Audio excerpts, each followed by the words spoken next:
जी, अस्सलाम वालेकुम। बिस्मिल्लाहिर्रहमानिर्रहीम। आज के इस लेक्चर के अंदर हम एडजस्टिंग एंट्रीज़ को देखेंगे।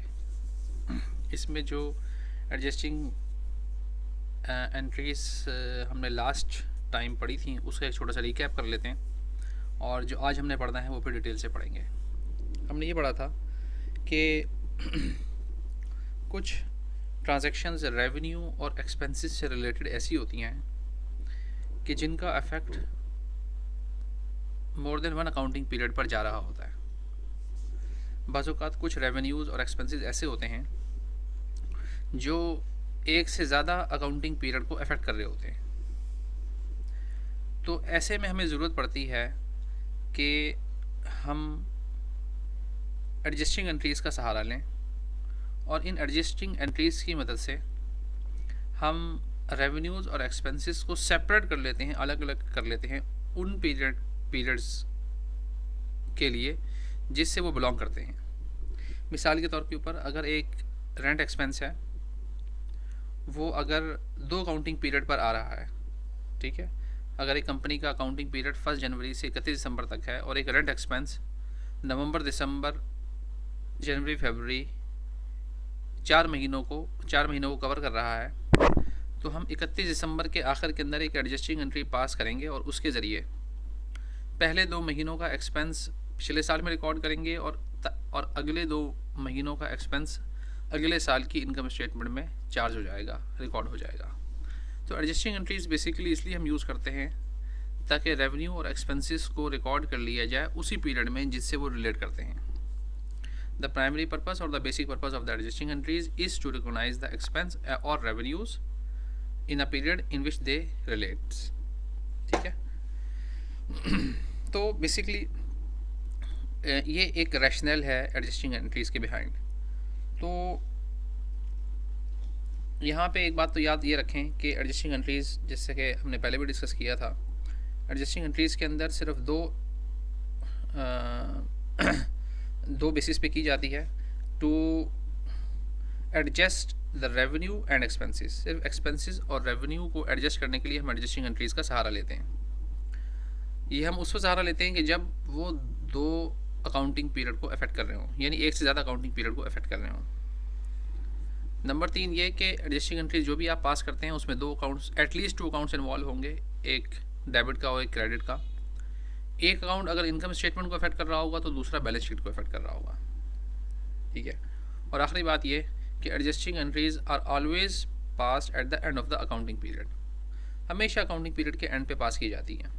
हमें 31 दिसंबर अगर लास्ट डेट है अकाउंटिंग पीरियड की, तो हम 31 दिसंबर को ये एडजस्टिंग एंट्रीज पास करेंगे। ये एक मुख्तसर सा मैं आपके सामने एक इंट्रोडक्शन रख रहा हूँ, एक रीकैप कर रहा हूँ ये what we have discuss in the last lecture. अच्छा, अब उसके बाद थोड़ा सा आगे चलते हैं।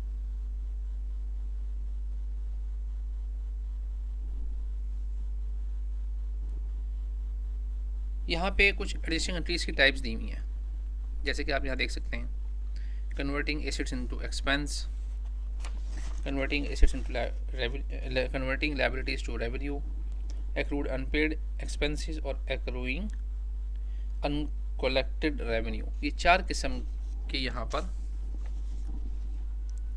एडजस्टिंग एंट्रीज दी हुई हैं। इसमें से एक किस्म की तो एडजस्टिंग एंट्री को हमने लास्ट टाइम देख लिया था, तो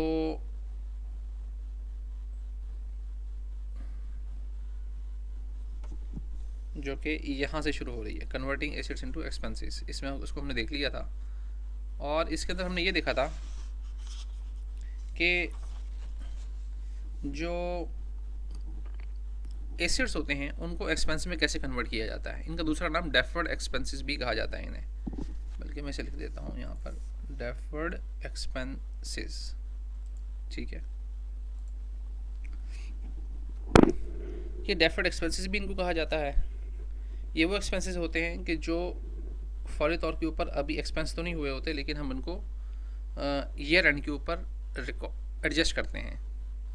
ये वो एक्सपेंसेस हैं कि जो पहले एज ए एसेट रिकॉर्ड किए जाते हैं, और ईयर एंड के ऊपर इनका वो पोर्शन कि जो मौजूदा साल में एक्सपेंस बन चुका है वो पोर्शन निकाल कर हम इनकम स्टेटमेंट को चार्ज कर देते हैं, ताकि बाकी जो अनयूज्ड पोर्शन है इन एक्सपेंसेस का वो हमारे पास रिकॉर्ड रहे बैलेंस शीट के अंदर।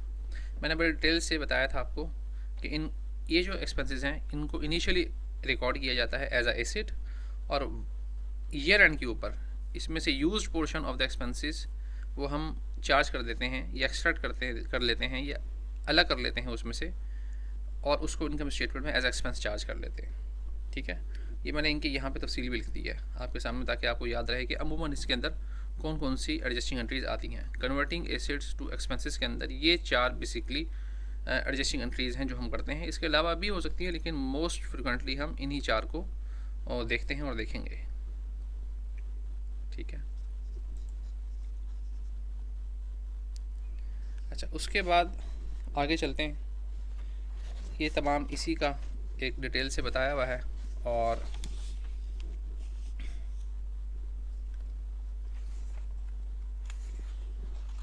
उसके बाद हम अगले उस पे आते हैं, और वो है अगला topic, converting liabilities to revenue. ये देखें, कन्वर्टिंग लायबिलिटीज़ टू रेवेन्यू, इसको डेफर्ड रेवेन्यू भी कहा जाता है इन एक्सपेंसेस को।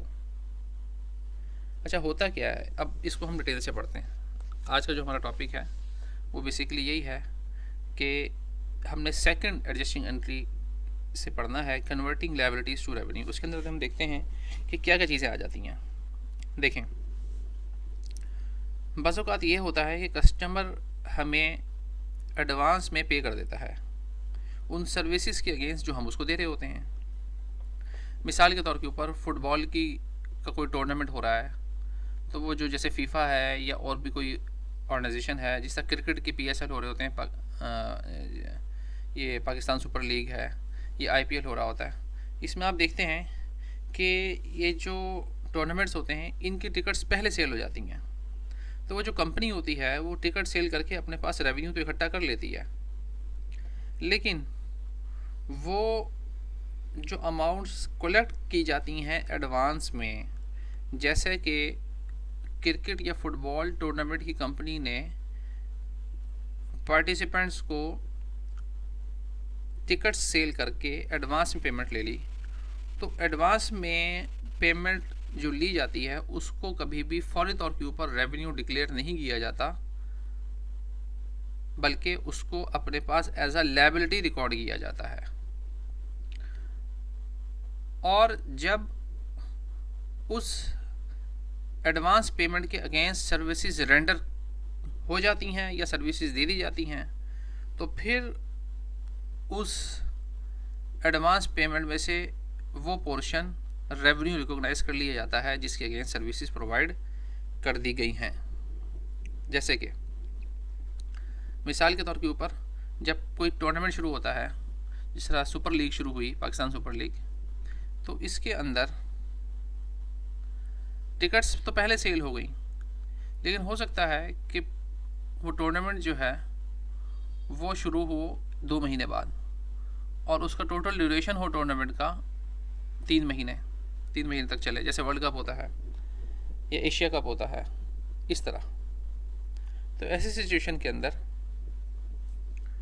जो एडवांस में किसी भी सर्विसेज के अगेंस्ट कोई एडवांस पेमेंट अगर ले ली जाए और अभी सर्विसेज रेंडर ना की गई हों, तो उस एडवांस पेमेंट को रेवेन्यू रिकॉग्नाइज नहीं किया जाता, बल्कि उसको अपने पास रिकॉर्ड किया जाता है as a asset, as a liability, और फिर ईयर एंड के ऊपर देख लिया जाता है कि कितना पोर्शन उन एडवांस पेमेंट का ऐसा है जिसके अगेंस्ट सर्विसेज रेंडर कर दी गई हैं।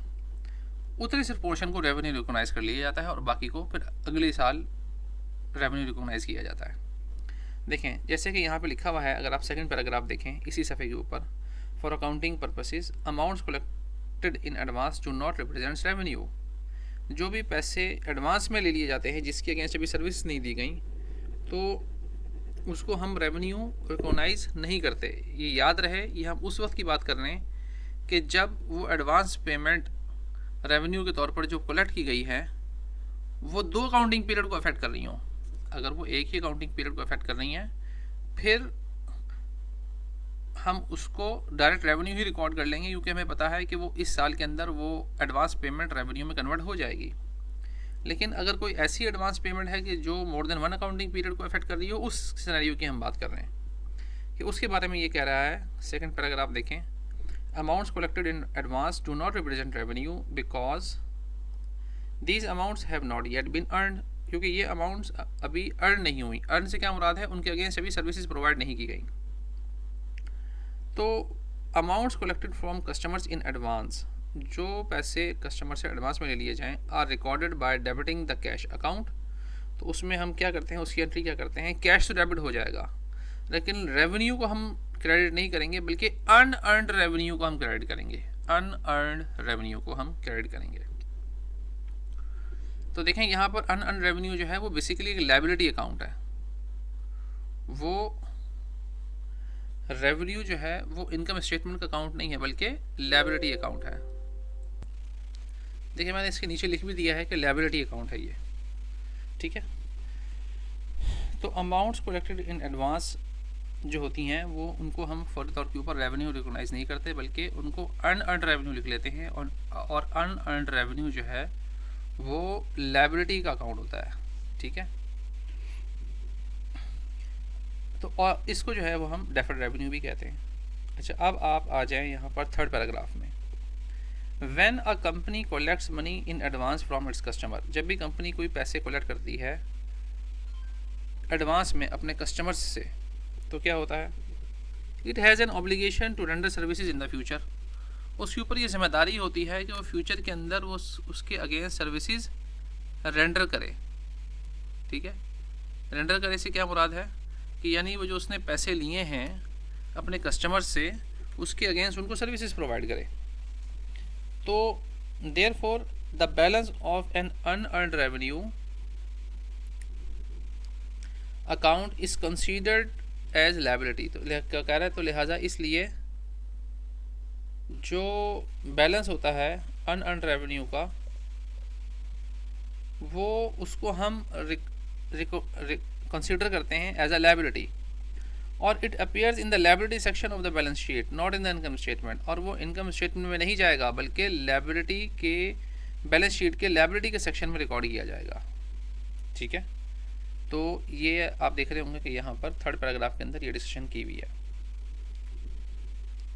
अच्छा चलें, ये तो हो गया हमारे पास कि जब हमारे पास कोई भी कैश आया और हमने ये देखा ये कैश उन एडवांस पेमेंट के अगेंस्ट है कि जो रेवेन्यू से मुतालिक हैं, और वो रेवेन्यू 2 अकाउंटिंग पीरियड्स को अफेक्ट कर रहा है, तो हम उसको इस तरह रिकॉर्ड करेंगे इस डबल एंट्री के अगेंस्ट।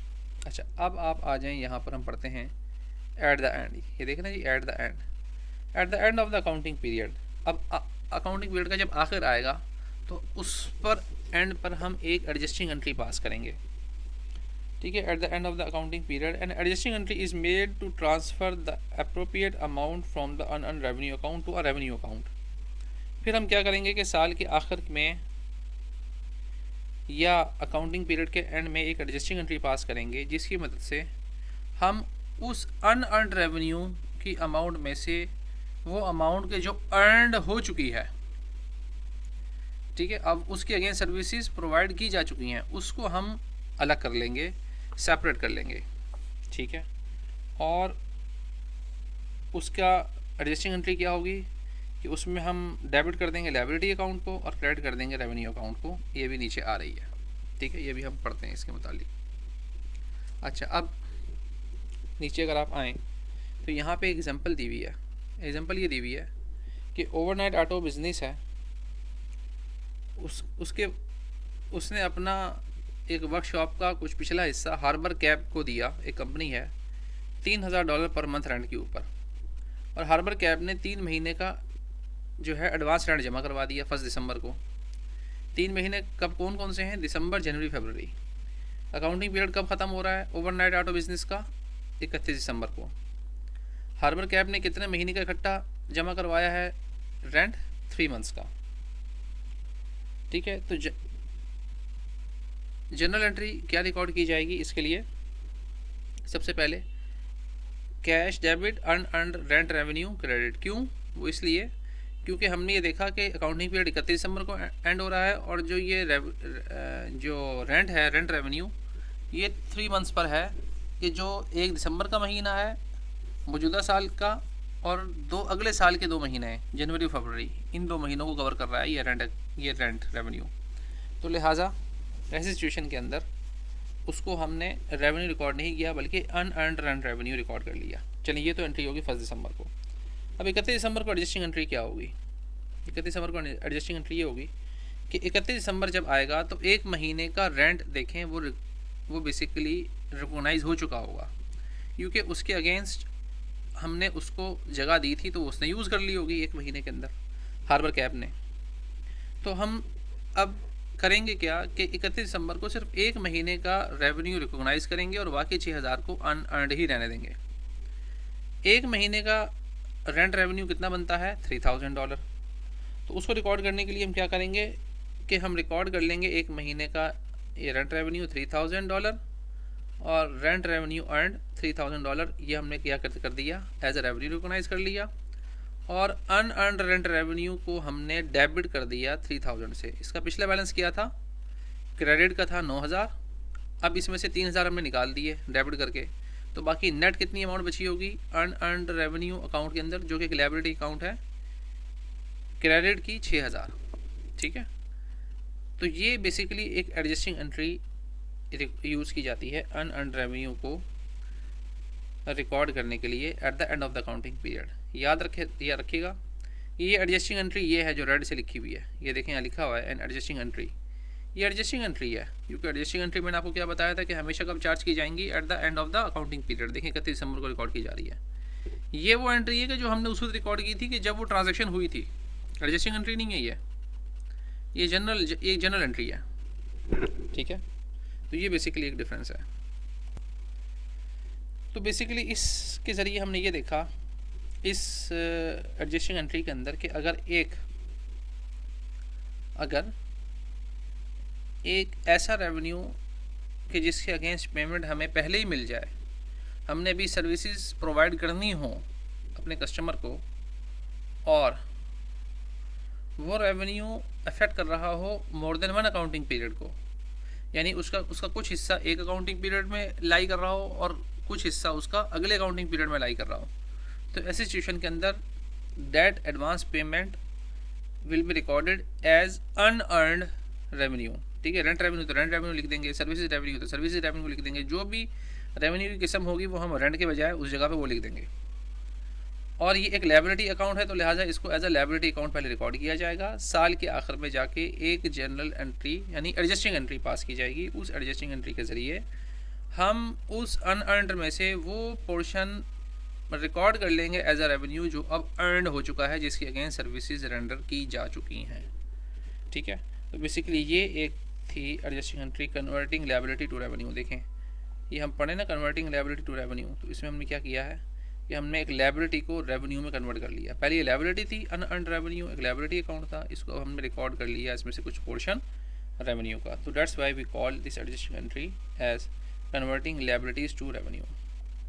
ठीक है, अच्छा इसको छोड़ दीजिएगा जो मैंने क्रॉस लगा दिया, इसको आप यहाँ तक बेशक पढ़ लें पढ़ना चाहें तो। अब हम देखते हैं अगला टॉपिक। ये वाली जो एडजस्टिंग एंट्री है इसका नाम है एक्रूइंग अनपेड एक्सपेंसेस, जिसको हम एक्रूड एक्सपेंसेस भी कहते हैं। बाज़ औक़ात ऐसा होता है कि कुछ एक्सपेंसेस ऐसे होते हैं कि जो फ्यूचर में पे होने होते हैं, वक्त के साथ साथ पे नहीं होते।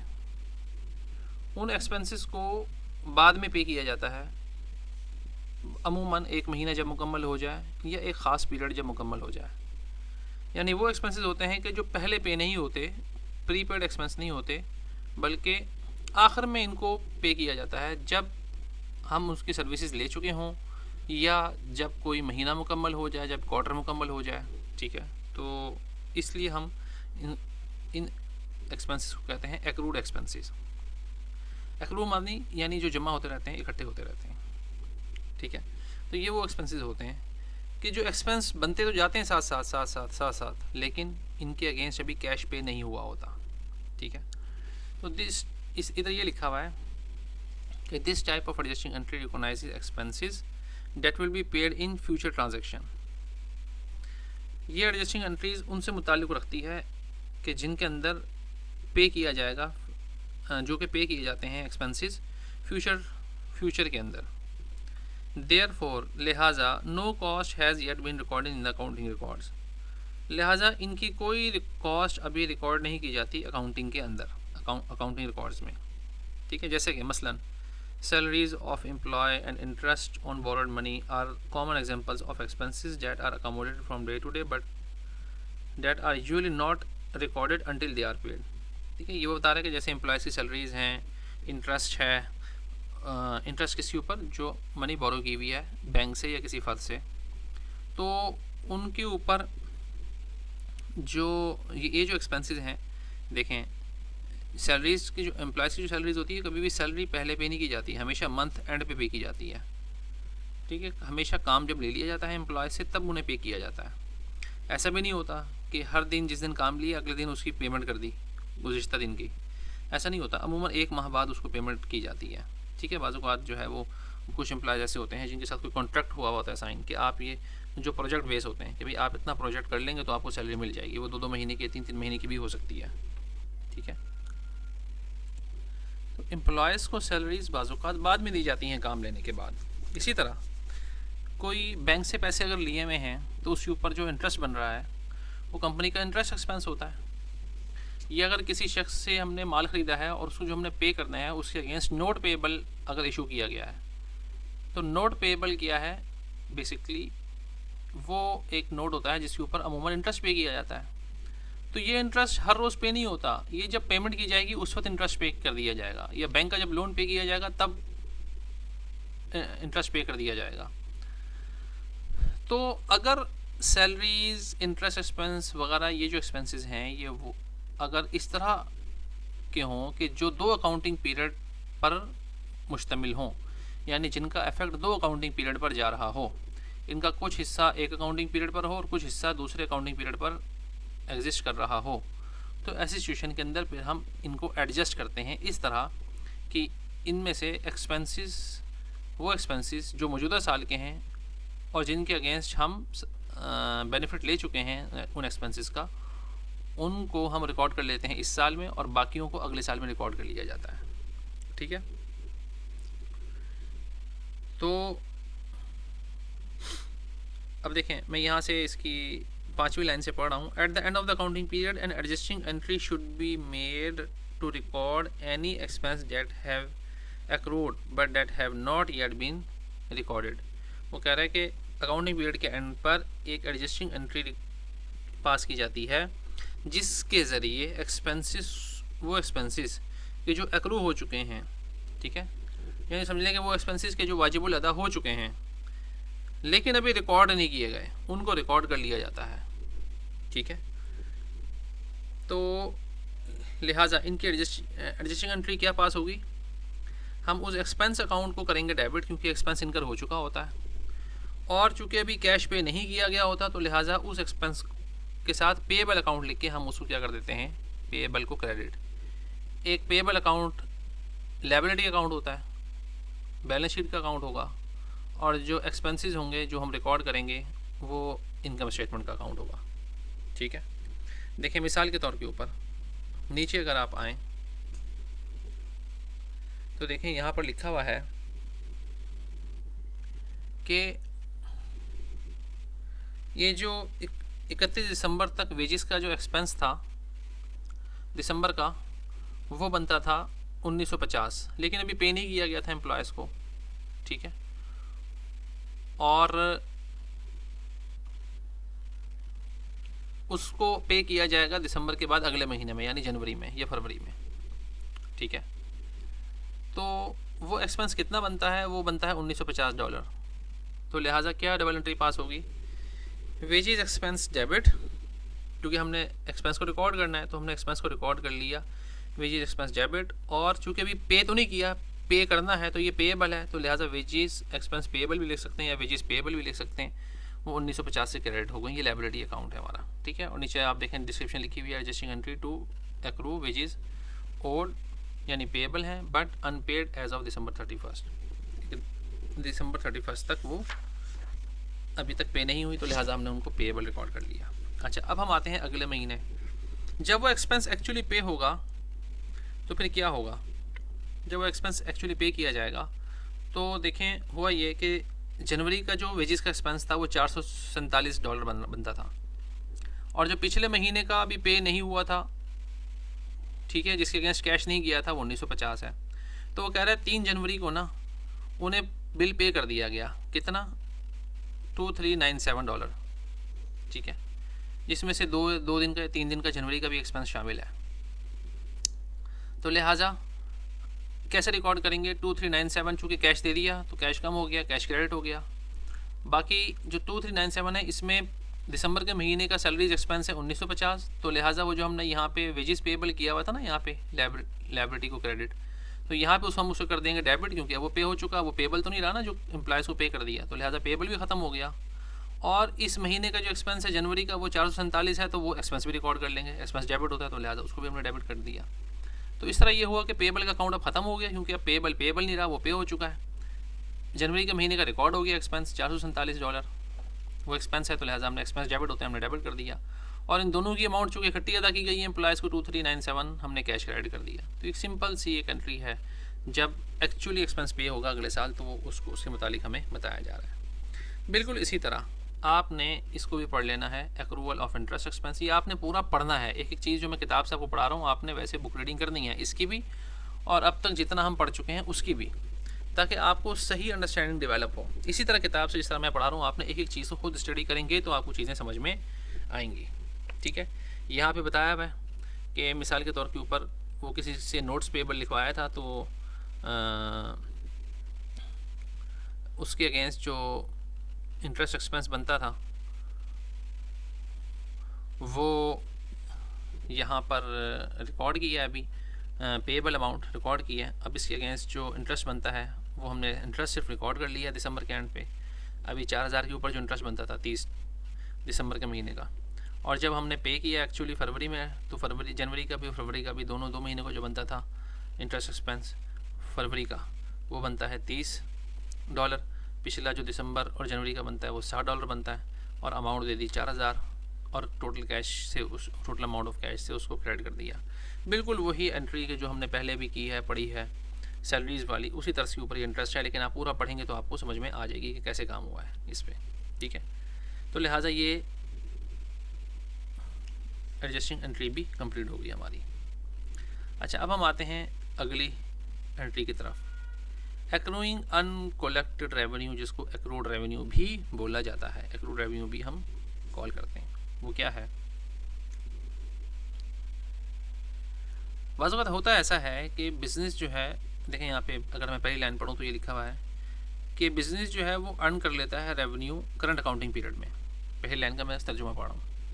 बाज़ वक़्त रेवेन्यू करंट अकाउंटिंग पीरियड का अर्न हो जाता है, लेकिन कस्टमर को अभी उसका बिल नहीं भेजा हमने, ज़ाहिर बात है बिल नहीं भेजा तो पैसे भी नहीं आए, यानी हम सर्विसेज तो रेंडर कर चुके हैं। जब हमने सर्विसेज रेंडर कर दी तो बेसिकली वो हमारा राइट टू रिसीव तो हो गया ना।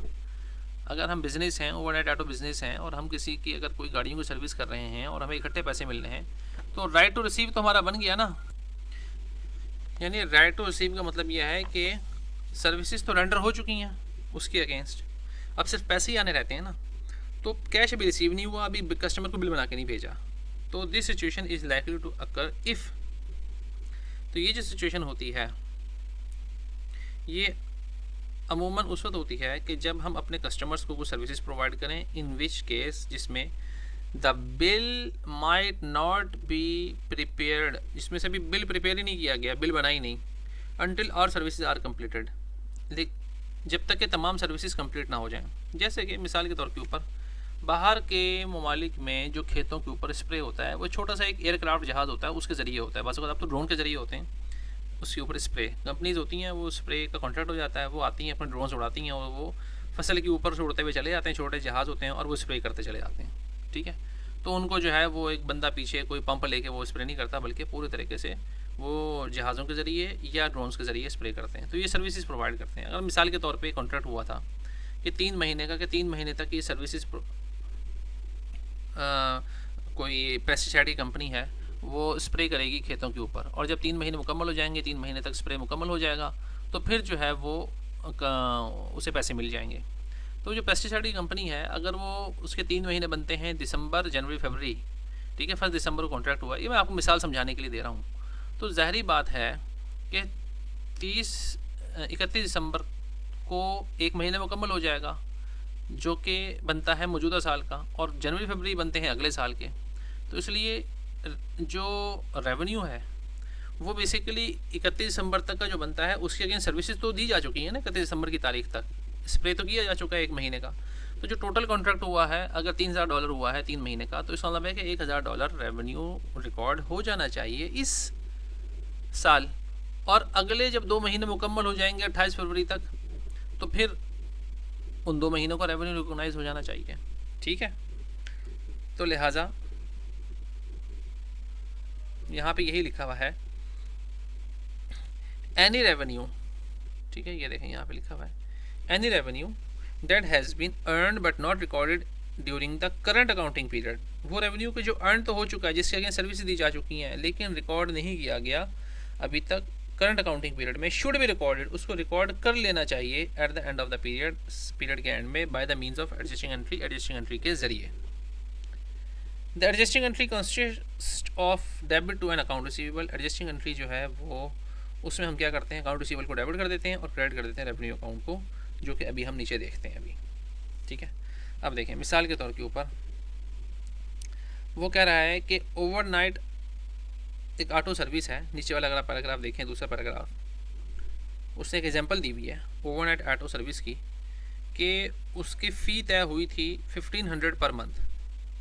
ठीक है, अच्छा, अब ये कॉन्ट्रैक्ट हुआ है 15 दिसंबर को, ठीक है, और 15 दिसंबर से लेकर इसकी पेमेंट होगी 15 जनवरी को। ठीक है, कितने डॉलर की, 1500 पर मंथ की। अब ज़ाहिर बात है 15 दिसंबर से लेकर 31 दिसंबर तक तो 15 दिन मुकम्मल हो गए ना, यानी 15 डेज मुकम्मल हो गए। अब 15 डेज रहते हैं, आधा महीना तो मुकम्मल हो गया, गोया कि 50% पीरियड कंप्लीट हो गया, और अगला जो 50% पीरियड है वो अगले साल पे जा रहा है, 1 जनवरी से 15 जनवरी तक। तो लिहाजा होना ये चाहिए कि 31 दिसंबर को हम एक एंट्री पास करें, और 15 दिसंबर से 31 दिसंबर तक का जितना रेवेन्यू बनता है 50%, चूँकि टाइम भी 50% कंप्लीट हो चुका है, तो रेवेन्यू भी हम 50% लगा लेते हैं। 1500 का कितना होगा 50%, $750, तो वो हमें रिकॉग्नाइज कर लेना चाहिए इसी पीरियड में, और अगले जो है 750 वो अगली दफ़ा हम रिकॉर्ड कर लेंगे, अगले साल आ जाएगा।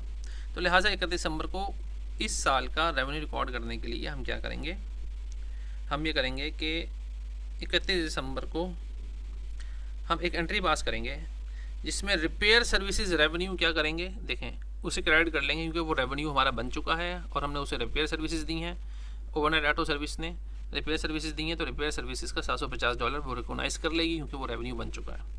लेकिन अभी वसूल नहीं हुआ, तो लिहाजा वो रिसीवेबल है, तो इसलिए हम कर देंगे उसे अकाउंट रिसीवेबल। बेशक आप ब्रैकेट में लिख दिएगा रिपेयर सर्विसेज रेवेन्यू, ठीक है, ताकि आपको पता चल जाए कि अकाउंट रिसीवेबल किसके अगेंस्ट है, किस मद में है ये। ठीक है, अच्छा, जब 15 जनवरी की तारीख आएगी, तो उसमें फिर क्या होगा, हमें पूरे 1500 रुपये मिल जाएंगे। जब 1500 रुपये मिलेंगे तो कैश तो डेबिट हो जाएगा 1500। अब जो इस 1500 के अंदर पिछले 750 भी शामिल हैं और जनवरी के भी 750 शामिल हैं, तो पिछले जो 750 शामिल हैं उसके अगेंस्ट हमने अकाउंट रिसीवेबल को चूँकि रिसीवेबल किया हुआ था रिपेयर सर्विस रेवेन्यू के अगेंस्ट, तो लिहाजा उसको अब हम क्रेडिट कर देंगे, क्योंकि अब वो रिसीवेबल नहीं रहा। अब हमें दिसंबर 15 से दिसंबर 31 तक की जो पेमेंट थी $750 वो मिल गई, जो हमने यहाँ लिखी थी, तो लिहाजा हम उसको डेबिट कर देंगे उतनी अमाउंट से, ताकि वो अकाउंट रिसीवेबल का अकाउंट नील हो जाए, और जनवरी 15 तक का जो रेवेन्यू है, 1 से 15 जनवरी तक का रेवेन्यू वो हम रिकॉर्ड कर लेंगे 750। ठीक है, तो लिहाजा इस तरह की एंट्री मुकम्मल हो जाएगी, वेरी सिंपल। ठीक है, तो इसे हम कहते हैं एक्रूइंग अनकलेक्टेड रेवेन्यू, वो रेवेन्यू के जो अभी अनकलेक्टेड है। अच्छा, एक बात और है इसमें, यहाँ पर एक टॉपिक है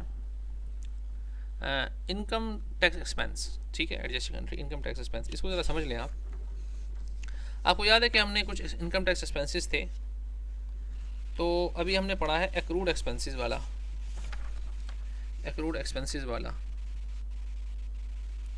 एक्रूड अनपेड एक्सपेंसेस मैं आपको दिखा देता हूँ। यहाँ पर अभी हम पढ़ के आए, देखें यहाँ पे इनकम टैक्स एक्सपेंस पेएबल, ये भी एक है यहाँ पे। अच्छा, टॉपिक कवर हो रहा है ये आगे जाके, लेकिन इसमें होता क्या है कि देखें बाज़ औक़ात ये होता है कि कंपनी अपने पास जब अकाउंटिंग,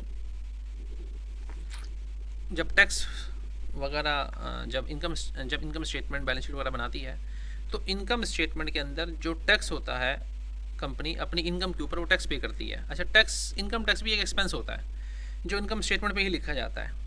चूँकि ये इनकम टैक्स होता है तो ये टैक्स किस पे लगेगा? इनकम के ऊपर। वेल्थ टैक्स किस पे लगता है? वेल्थ के ऊपर। प्रॉपर्टी टैक्स किस पे लगता है? प्रॉपर्टी के ऊपर। ठीक है, तो लिहाजा ये इनकम टैक्स है तो ये टैक्स किस पे लगेगा? इनकम के ऊपर। इनकम हम कहाँ मालूम करते हैं? अपनी इनकम स्टेटमेंट में, तो लिहाजा ये एक्सपेंस वहाँ रिकॉर्ड होता है। ठीक है, मैं कोशिश करता हूँ आपको ये दिखा भी दूँ, अभी थोड़ी देर बाद ना भी आपको दिखा देता हूँ कि ये कहाँ लिखा होता है। चलें पहले हम इस एंट्री को ज़रा पढ़ लें। देखिए अब होगा क्या कि जब कंपनी एक ना साल के आखिर में एस्टिमेट करती है कि हमें उम्मीद है कि हमें ना इतना टैक्स देना होगा, ये एक एस्टिमेशन होती है, बाज़ अभी कंफर्म नहीं होता। ठीक है, तो जो कंपनी एस्टिमेट करती है कि हमारा इतना एक्सपेंस बन जाएगा, तो उसमें हम फिर क्या करते हैं कि हम इतना एक्सपेंस रिकॉर्ड कर लेते हैं कि क्योंकि वो हमारा इस साल का एक्सपेंस है, जिस साल की इनकम है उसी साल का एक्सपेंस बनेगा ना इनकम टैक्स का। तो इनकम टैक्स एक्सपेंस हमने डेबिट कर दिया क्योंकि एक्सपेंस डेबिट होता है। और अभी वो कंपनी टैक्स किसको पे किया जाता है? गवर्नमेंट को। वो गवर्नमेंट का राइट होता है, जिस तरह पाकिस्तान में FBR है। तो अभी पे तो नहीं किया कंपनी ने, तो लिख दिया जाता है इनकम टैक्स पेएबल क्रेडिट। ठीक है, गवर्नमेंट की तरफ से एक डेट आती है, उस डेट को फिर जब हम टैक्सेस पे करती हैं कंपनीज, तो उसमें ये टैक्स पे हो जाएगा। तो अभी पे तो नहीं हुआ, तो लिहाजा उसे इनकम टैक्स पेएबल कर दिया क्रेडिट। एक्सपेंस डेबिट और पेएबल क्रेडिट। ठीक है, अच्छा जब वक्त आएगा एक्चुअल पे करने का, ठीक है, तो उसमें फिर क्या होगा कि वो कैश दे दिया जाएगा, कैश क्रेडिट हो जाएगा, और इनकम टैक्स जो पेएबल हैं वो डेबिट हो जाएंगे। जो पेएबल हमने यहाँ क्रेडिट किए थे, जो लायबिलिटी क्रेडिट की थी, वो डेबिट हो जाएगी। ठीक है जी, तो लिहाजा इसके अंदर ये आप छोड़ दीजिएगा ये वाला टॉपिक। इसके अंदर ख़ास बात क्या है कि बाज़ औक़ात टैक्सेस भी पे कर किए जाते हैं, लेकिन पहले उनको रिकॉर्ड कर लिया जाता है एज एक्सपेंस, ताकि उस साल का एक्सपेंस, जिस साल का एक्सपेंस है मौजूदा साल का है, तो मौजूदा साल में रिकॉर्ड हो जाए, और अगले साल जो है वो जब वो पे कर दिए जाएंगे तो कैश क्रेडिट और इनकम टैक्स एक्सपेंस क्रेडिट हो जाएगा, sorry income tax payable debit हो जाएगा और कैश क्रेडिट हो जाएगा, जैसे यहाँ पे हुआ हुआ है। ठीक है, अच्छा उसके अलावा यहाँ पर एडजस्टिंग एंट्रीज़ हैं और अकाउंटिंग पीरियड है, देखिए यहाँ पे दिए हुए हैं अकाउंटिंग प्रिंसिपल्स। इसको ज़रा समझ लें। अकाउंटिंग प्रिंसिपल्स चंद एक ऐसे हैं जिनका एडजस्टिंग एंट्रीज़ के साथ बहुत ज़्यादा गहरा ताल्लुक है, क्योंकि अकाउंटिंग प्रिंसिपल की बेस पर ही वो एडजस्टिंग एंट्रीज़ पास की गई हैं, जिसमें से मैंने आपको एक बताया था अब मैचिंग प्रिंसिपल। ठीक है, हमने क्लास में बहुत डिटेल से हमने क्लास के स्टूडेंट्स को बताया था, समझा था, पढ़ा था मैचिंग प्रिंसिपल्स क्या होते हैं। ठीक है, आप लोगों के साथ हमने इसको डिस्कशन की थी काफ़ी डिटेल में। रियलाइजेशन कि भाई मैचिंग प्रिंसिपल ये होता है, वो ये कहता है कि मैचिंग प्रिंसिपल के record the expenses and revenues in a period in which they relate. जिस साल का जो एक्सपेंस है या रेवेन्यू है वो उसी साल रिकॉर्ड होना चाहिए। इसीलिए हमने, आपने देखा, तमाम एडजस्टिंग एंट्रीज़ इसी वजह से की हैं, क्योंकि मैचिंग प्रिंसिपल को फॉलो करते हुए, ताकि जिस साल का जो एक्सपेंस है या रेवेन्यू है वो उसी साल रिकॉर्ड हो जाए, वो अगले साल में ना जाए। और रियलाइजेशन कॉन्सेप्ट भी है, वो ये कहता है, देखिए रियलाइजेशन कॉन्सेप्ट सेकंड पैराग्राफ में उसकी डिटेल लिखी हुई है, अगर आप पढ़ें तो यहाँ पे लिखा हुआ है साफ कि रियलाइजेशन प्रिंसिपल ये कहता है कि that revenue should be recognized at the time goods are sold और सर्विसेज आर रेंडर्ड, रिगार्ड, मैं अलग से बोल रहा हूँ खुद से, रिगार्डलेस कैश इज रिसीव्ड और नॉट। रियलाइजेशन प्रिंसिपल ये कहता है कि रेवेन्यू रिकॉग्नाइज कर लें, आप रियलाइज़ कर लें रेवेन्यू, उसको रिकॉर्ड कर लें रेवेन्यू को, किस वक्त कि जब गुड्स जो है वो आप सेल कर चुके हों या सर्विसेज डिलीवर की जा चुकी हों, रेंडर की जा चुकी हों, चाहे उनके अगेंस्ट कैश मिला हो या ना मिला हो। कैश तो बाद में मिलता है, बाज़ औक़ात ज़रूरी तो नहीं है फौरी तौर पर कैश मिल जाए, पहले मिला हुआ हो कैश। तो सर्विसेज को हम रिकॉर्ड कर लेते हैं, रेवेन्यू रिकॉग्नाइज कर लेते हैं या कर लेना चाहिए अगर उनके अगेंस्ट हमने सर्विसेज प्रोवाइड कर दी हों, बेशक कैश बाद में मिले। रिसीवेबल को हम डेबिट कर देंगे, जब कैश मिलेगा तो फिर हम कैश को डेबिट कर देंगे और रिसीवेबल को क्रेडिट कर देंगे। ठीक है, तो ये हमने बेसिकली यहाँ पे दो इंपॉर्टेंट कॉन्सेप्ट है, रियलाइजेशन कॉन्सेप्ट और मैचिंग प्रिंसिपल, ये आप पढ़ लीजिएगा। अच्छा, एक और कॉन्सेप्ट है द कॉन्सेप्ट ऑफ मटेरियलिटी, ये भी यहाँ पर है। ठीक है, ये जो क्लास के जो CR GR हैं वो उसको, जिसकी रिस्पॉन्सिबिलिटी है कि वो रिकॉर्ड करेंगे और लिखेंगे इन टॉपिक्स को कि जो हम कवर कर रहे हैं वो अपने पास, जो आपके पास कोई डॉक्यूमेंट है या जिसमें आप रिकॉर्ड कर रहे हैं तो उसमें लिख लें ये टॉपिक्स जो हमने आज कवर किए हैं। तो कॉन्सेप्ट ऑफ मटेरियलिटी है वो आप देख लें। इसमें हमने ये लिखा है कि इसमें लिखा हुआ है मटेरियलिटी कॉन्सेप्ट क्या है। वो ये कहता है कि किसी भी आइटम या इवेंट की रिलेटिव इंपॉर्टेंस देखी जाएगी। An item is considered material, तीसरी लाइन से पढ़ रहा हूँ, if knowledge of the item might reasonably influence the decision of user of financial statement. Accounting के अंदर, बिजनेस के अंदर हम उन चीज़ों को रिकॉर्ड करेंगे जो मटेरियल होंगी। मटेरियल से क्या मुराद है कि जिनकी कोई ना कोई हैसियत होगी, जो वजनी होंगी, जो इंपॉर्टेंट होंगी, कि जिनके रिकॉर्ड होने या ना होने से फाइनेंशियल स्टेटमेंट्स के यूज़र मुतासिर होंगे। फाइनेंशियल स्टेटमेंट्स जो हैं, इनकम स्टेटमेंट, बैलेंस शीट, इनको कौन यूज़ करते हैं? Employees, customers, suppliers, share holders, government, ये तमाम लोग यूज़ करते हैं ना फाइनेंशियल स्टेटमेंट्स को। और तभी तो आपने किसी कंपनी के शेयर खरीदने हो तो आप क्या करेंगे? फाइनेंशियल स्टेटमेंट्स पहले पढ़ेंगे, कंपनी इंप्रूव कर रही है और ग्रो कर रही है या नहीं कर रही। इसी तरह कोई सप्लायर जो है, अगर किसी ने माल देना है उधार के ऊपर किसी कंपनी को, पहले उसकी बैलेंस शीट की इनकम स्टेटमेंट देखेगा कि भाई कैसा बिजनेस चल रहा है, ग्रो कर रहा है या नहीं कर रहा, फिर उसके बाद फैसला करेगा देने या ना देने का। तो इन्हें कहते हैं यूजर्स ऑफ फाइनेंशियल स्टेटमेंट। तो अगर कोई इन्फॉर्मेशन आप रिकॉर्ड करते हैं या सोचते हैं कि इसको रिकॉर्ड करना चाहिए या नहीं करना चाहिए, उसके मटेरियल होने या ना होने का फैसला करते हैं, तो वो इस बेस पे आप करेंगे कि अगर ये इन्फॉर्मेशन मिस हो जाएगी तो कहीं फाइनेंशियल स्टेटमेंट्स के यूज़र्स जो हैं वो इफेक्ट तो नहीं होंगे, मुतासिर तो नहीं होंगे, ठीक है, उनको ये इन्फ्लुएंस करेगी या नहीं करेगी, ठीक है। तो लिहाजा accountant must be sure that all material items are properly reported in financial statements. तो लिहाजा वो कह रहा है कि कंपनी के अकाउंटेंट्स को याद रखना चाहिए, इस बात को कोई श्योर करना चाहिए कि तमाम मटेरियल इवेंट्स वो प्रॉपर्ली तरीके से फाइनेंशियल स्टेटमेंट्स के अंदर, इनकम स्टेटमेंट, बैलेंस शीट्स वगैरह के अंदर रिकॉर्ड हो जाएं, ताकि कोई इन्फॉर्मेशन ऐसी रिकॉर्ड होने से मिस ना हो जाए कि जो फाइनेंशियल स्टेटमेंट यूज़र्स के लिए इंपॉर्टेंट हो और वो उनको ना पहुंच सके, ठीक है। तो लिहाजा इसकी मज़ीद डिटेल दी हुई है, वो आप पढ़ लीजिएगा। और उसके बाद अगला एक टेबल है, यहाँ पे बड़ा अच्छा टेबल दिया हुआ है, इसको, ये कॉन्सेप्ट ऑफ मटेरियलिटी हम ये पढ़े थे, शायद मैंने नीचे स्क्रॉल डाउन नहीं किया था, मैं किताब से पढ़ा रहा था आपको, ठीक है। तो ये आप पढ़ लीजिएगा अपने किताब से देख के। अच्छा, दूसरा ये है कि ये वाला टेबल देखें, हम इस टेबल को देखते हैं, और वो ये है कि यहाँ पे ना हमने 4 किस्म की एडजस्टिंग एंट्रीज पढ़ी हैं, converting assets into expenses, converting liabilities to revenue and so on. हर एक का ना इनकम स्टेटमेंट, बैलेंस शीट के ऊपर इफेक्ट बताया हुआ है। बैलेंस शीट में कौन से 3 अकाउंट होते हैं? एसेट्स, लायबिलिटीज, ओनर इक्विटी, देखिए आखिर में वो लिखे हुए। और इनकम स्टेटमेंट में क्या होते हैं? रेवेन्यू होता है, एक्सपेंसेस होता है और नेट इनकम होती है। तो देखें यहाँ पर लिखा हुआ है कि हर किस्म की एडजस्टिंग एंट्री किन किन चीज़ों को इफेक्ट करती है। देखें, अब कन्वर्टिंग एसेट्स टू एक्सपेंसेस में क्या होता है, हम एसेट को कन्वर्ट कर देते हैं एक्सपेंस में। तो एसेट जब कन्वर्ट हो जाएगा एक्सपेंस में तो एक्सपेंस बढ़ जाएगा, एसेट कम हो जाएगा। तो देखें एक्सपेंस जब बढ़ेगा तो देखें एक्सपेंसेस में लिखा हुआ है इंक्रीज़, तो रेवेन्यू पे कोई इफेक्ट नहीं आएगा। इनकम स्टेटमेंट में यहाँ लिखा हुआ है इंक्रीज़ एक्सपेंसेस में, क्योंकि एक्सपेंसेस बढ़ जाएंगे तो एक्सपेंसेस इंक्रीज़ होगा। जब एक्सपेंसेस इंक्रीज़ होते हैं तो प्रॉफिट डिक्रीज़ होता है, इनकम डिक्रीज़ होती है। तो देखिए यहाँ डिक्रीज़ लिखा हुआ है। उसके बाद जो है वो converting asset to expense, asset को आप एक्सपेंस में कन्वर्ट कर रहे हैं तो एसेट जो है वो कम हो जाएंगे, देखें यहाँ डिक्रीज़ लिखा हुआ है। जब एसेट डिक्रीज़ हो रहे हैं तो लायबिलिटीज़ पे कोई इफेक्ट नहीं हो रहा। ओनर्स इक्विटी अल्टीमेटली क्यों डिक्रीज़ हो रही है? क्योंकि प्रॉफिट डिक्रीज़ हो रहा है, और प्रॉफिट जो है वो बेसिकली कहाँ जाके ऐड होता है? ओनर्स इक्विटी में। तो लिहाजा प्रॉफिट अगर डिक्रीज़ हो रहा है तो ओनर्स इक्विटी भी डिक्रीज़ होगी, ठीक है। आप देख लें, जहाँ जहाँ प्रॉफिट इंक्रीज़ हो रहा है तो वहाँ ओनर्स इक्विटी भी इंक्रीज़ हो रही है, और जहाँ जहाँ प्रॉफिट डिक्रीज़ हो रहा है तो वहाँ ओनर्स इक्विटी भी डिक्रीज़ हो रही है। तो बेसिकली ये इनका आपस में रिलेशन यहाँ पर दिया हुआ है, ठीक है। और आगे आपके लिए यहाँ पर चैप्टर ख़त्म हो जाता है, ठीक है।